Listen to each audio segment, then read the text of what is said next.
Hello, welcome to TechFire. Today's date is the 7th of September 2018. In a recent article, which will be linked below, Associated Press has revealed that Google is up to its old tricks and has been caught spying on its users again. The tech giant, which recently quietly dropped its motto, "Don't do evil," presumably because it was an unachievable objective, has been caught red-handed harvesting geolocation data even on devices where the user had thought the capability disabled.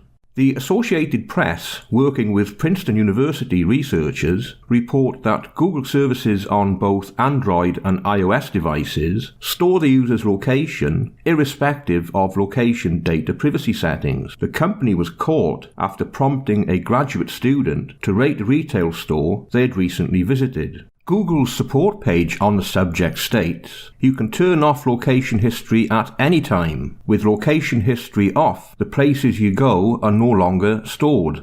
That is not true. Even with location history disabled, some Google apps automatically store timestamped location data without asking. The privacy issue affects some 2 billion users of devices that run Google's Android operating software and hundreds of millions worldwide iPhone users who rely on Google for maps or search. Even when the user takes the time to navigate the complex rat maze of settings in order to turn off this tracking capability, which is apparently hidden in the Web and App Activity panel, users are still being tracked, and their activity is definitely being recorded and even acted on by the system.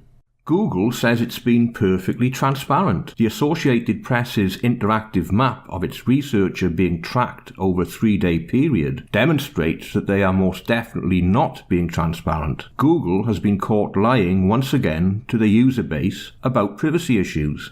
Moving on from Big Brother's little sister, we shall take a peek at what Big Brother himself is up to. In other words, we move from surveillance capitalism to communist surveillance. A recent report by the intelligence group 401 TRG, titled "Burning the Umbrella," which will be linked below, has shed light on Chinese hacking activity. The interesting thing about this report is its methodology and detail, which allows the authors to claim a high degree of certainty in their conclusions. The report contains the following judgments which are of interest. We assess with high confidence that the Winty umbrella is associated with the Chinese state intelligence apparatus, with at least some elements located in the Xiqing district of Beijing. A number of Chinese state intelligence operations from 2009 to 2018 that were previously unconnected publicly are in fact linked to the Winty umbrella.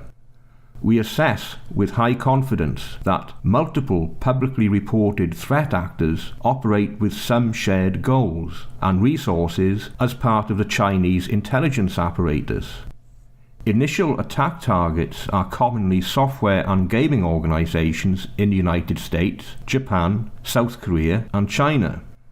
Later stage, high-profile targets tend to be politically motivated or high-value technology organizations. Winty umbrella continues to operate highly successfully in 2018. Their tactics, techniques and procedures, TTPs, remain consistent, though they experiment with new tooling and attack methodologies. Operational security mistakes during attacks have allowed us to acquire metrics on the success of some Winty umbrella spear phishing campaigns and identified attacker location with high confidence. The theft of code signing certificates is a primary objective of the Winty umbrella initial attacks, with potential secondary objectives based around financial gain.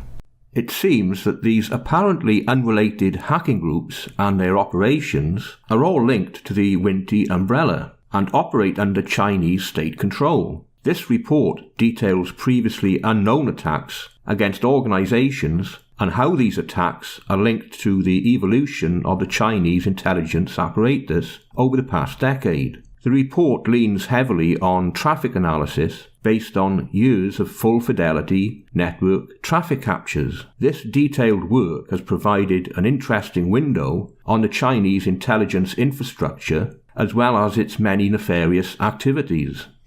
That brings us to the end of this TechFire. Hope you can join me next time.